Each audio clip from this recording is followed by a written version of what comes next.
स्वागत है आप सभी को इस नए वीडियो में। आज का वीडियो काफ़ी स्पेशल होने वाला है क्योंकि बहुत ऐसे विद्यार्थी हैं जो बार बार कमेंट्स करके बता रहे हैं कि सर छात्रवृत्ति का जो फॉर्म है वो कब से भरा जाएगा, और ये भी बार बार पूछ रहे हैं कि कौन कौन से ऐसे डॉक्यूमेंट हैं जिसको बनाना ज़रूरी है। तो ध्यान रखिएगा कि जितने भी डॉक्यूमेंट अभी हम बताएंगे वो सभी डॉक्यूमेंट अत्यंत अनिवार्य हैं, उसके बिना आप फॉर्म नहीं भर सकते हैं। तो इस चीज़ को नोट कर लेंगे कहीं पे कि कौन कौन ऐसे डॉक्यूमेंट हैं जिसको आप फॉर्म भरने में आपका यूज हो सकता है।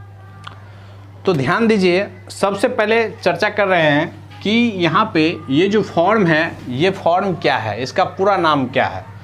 तो इस फॉर्म का नाम है राष्ट्रीय आय सह मेधा छात्रवृत्ति योजना।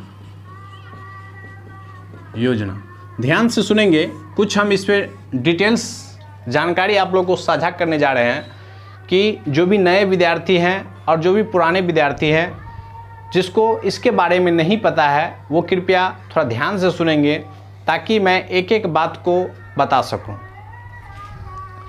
इस परीक्षा का नाम है राष्ट्रीय आय सह मेगा छात्रवृत्ति योजना। कहिए ये क्या है, ये किस तरह का योजना है।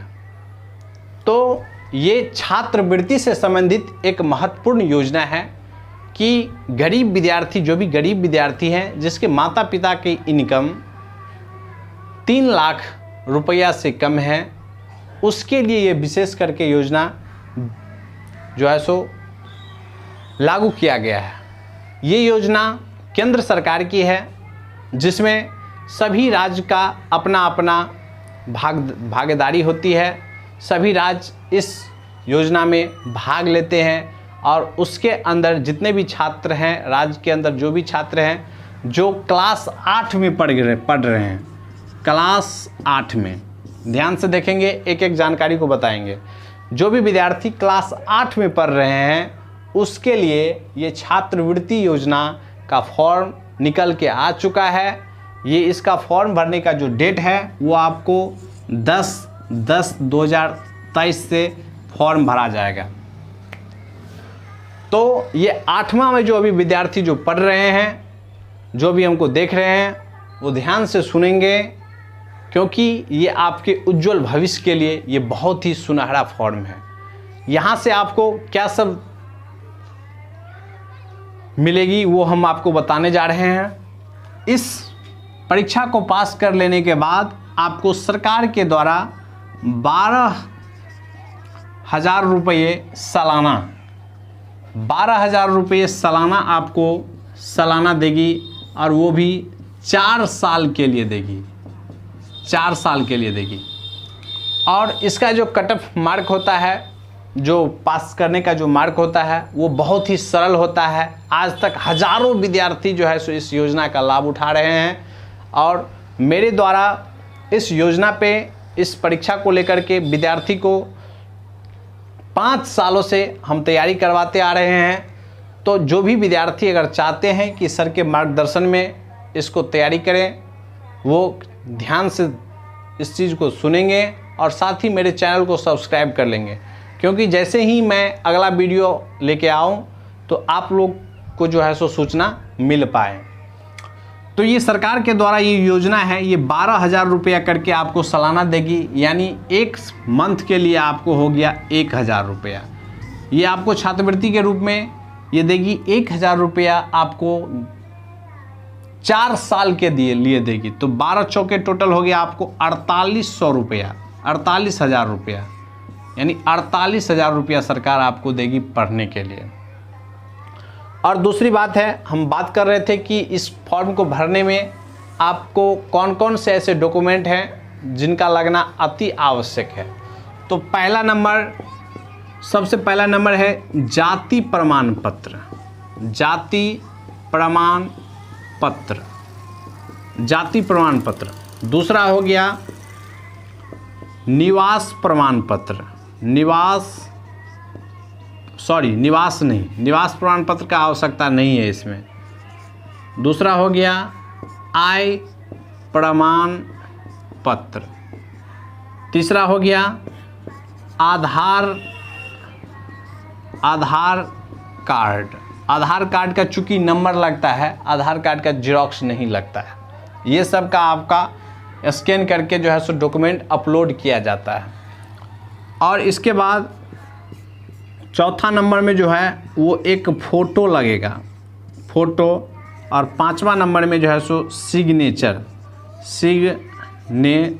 सिग्नेचर का मतलब होता है कि आप अपना दस्तखत कीजिए, आप अपना नाम लिखिए। तो ज़्यादा कुछ ऐसा डॉक्यूमेंट नहीं है। बहुत लोग आपको बताएंगे कि बैंक का खाता लगेगा, ये लगेगा, वो लगेगा। बैंक का अकाउंट लगेगा लेकिन अभी नहीं लगेगा, फॉर्म भरने में आपको नहीं लगेगा। जब आप एग्ज़ाम को पास कर जाएंगे तो पास करने के बाद आपको एक अप्लाई का मौका मिलेगा जिसमें आप अपना सारा डॉक्यूमेंट, उस समय भी आपको जाति आवासीय आय, आधार कार्ड, फ़ोटो, ये जो है सो, इसके बाद बैंक का जो है सो पासबुक का फ़ोटोकॉपी चाहिए, वो आपको जब एग्ज़ाम पास कर लेंगे उसके बाद लगेगा। अभी आपको नहीं लगेगा। अभी आपको सिर्फ और सिर्फ यही 5 ऐसे डॉक्यूमेंट हैं, जैसे जाति प्रमाण पत्र, आय प्रमाण पत्र, आधार कार्ड, फ़ोटो, सिग्नेचर, ये सब आपको लगेगा। और ध्यान दीजिए कि इसमें इस फॉर्म को भरने से पहले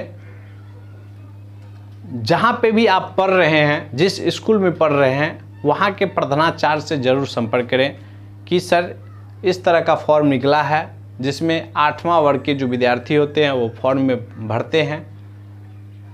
क्योंकि कभी कभी ऐसा देखने को मिलता है कि वहाँ के जो स्कूल होते हैं, जिस स्कूल में विद्यार्थी पढ़ रहे होते हैं, वहाँ पे कभी भी इसका फॉर्म नहीं भरा होता है, जिसके कारण से इसका रजिस्टर्ड यानी रजिस्ट्रेशन स्कूल का नहीं हुआ रहता है।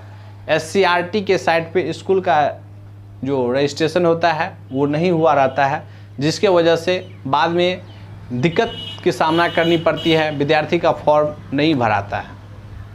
तो वो अभी ही इस चीज़ को ध्यान में ले लेंगे, क्योंकि 10 तारीख तक जो है सो आपको स्कूल का रजिस्ट्रेशन करने का जो है सो डेट है। तो ध्यान रखिएगा। और 10 के बाद से जो है सो आप अपना फॉर्म को भरने का भी जो काम है वो कर लेंगे।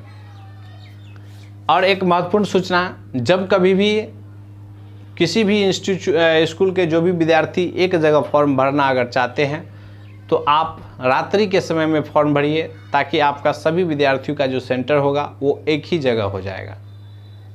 और एक विशेष बात कि इसको फॉर्म भरने का कोई शुल्क नहीं है। फॉर्म भरने का चार्ज 0 रुपया है। सिर्फ आपको कंप्यूटर वाले जो होंगे वो अपना फॉर्म को फिलअप करने का जो है सो आपको चार्ज लेगा।